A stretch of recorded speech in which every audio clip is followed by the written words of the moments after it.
Coach, it's been a while since we did one of these. It's nice to get back with you out here at the football field and talk some football. And you haven't played in a couple of years, so what does this team? What does this team look like? Everybody wants to know. Yeah, it's wild, the time away from the game, but the passion the kids have for it, and the excitement the coaches and players have for opening up at Valparaiso. Good preseason practices.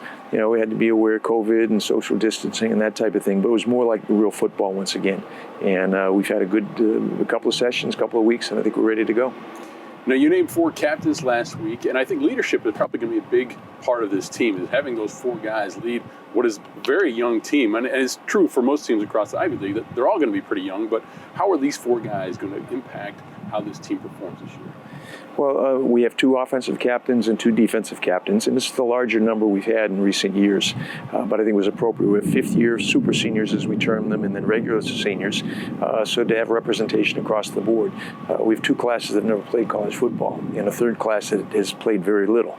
So to have some guys that have been in there, Tanner Cross has been outstanding as a linebacker, kind of a journeyman, kind of backed up trainer for a number of years, but it's been special teams, very, very active. He's kind of a salty guy inside. Nico Mermigas in the back end as well. Very, very productive player for us. Just a great team guy on the offensive side. Derek Kyler's quiet. His leadership is by example, but has a great rapport with the team. And then Robbie Mangus. And Robbie's just a very, very engaging guy and a tough physical guy up front who can catch passes. So they're kind of the go-to people. And it was a wonderful vote by the team, and we're happy to have all 4.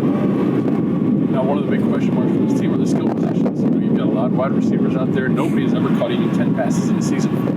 The running backs, Zach Beer is coming back from an injury, and a lot of the guys that gained the yards for you in the past are gone. So what are we really going to see from these skill positions this year? Well, the interesting thing, people ask me that a bunch. It's before guys who were named guys, they were just guys. And we have a bunch that haven't played in 2 years that have the capability of really being impact players. Certainly Zach Beer being out with the knee injury that he had was significant, and the time was super for him. He looks as good as he's ever looked, explosive, powerful, confident. So at the backfield position, we feel pretty good with him back. And then Noah Roper really has stepped up. So in the back end, 2 guys that really stepped up and did some things in the offseason and are just rearing to go.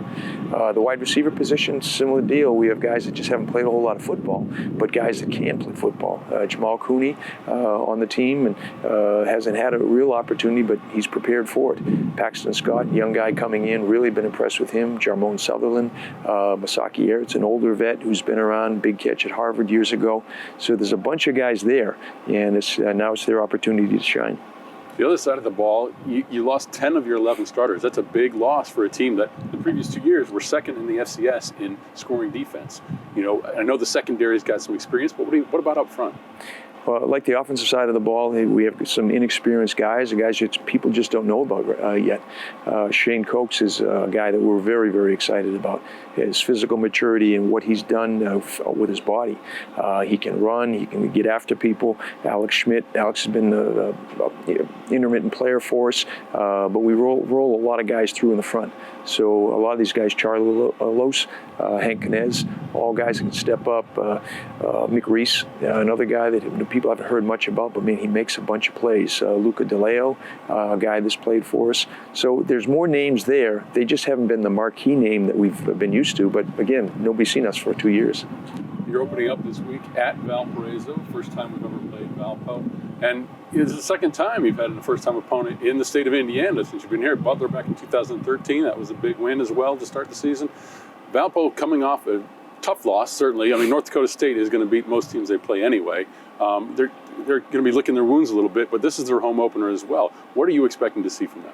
Well, they're a tough physical team. A rocky start to date, but they've got talented players, and they're relentless. They're an attacking defense. They'll pressure us, which causes concerns in a relatively inexperienced offensive line.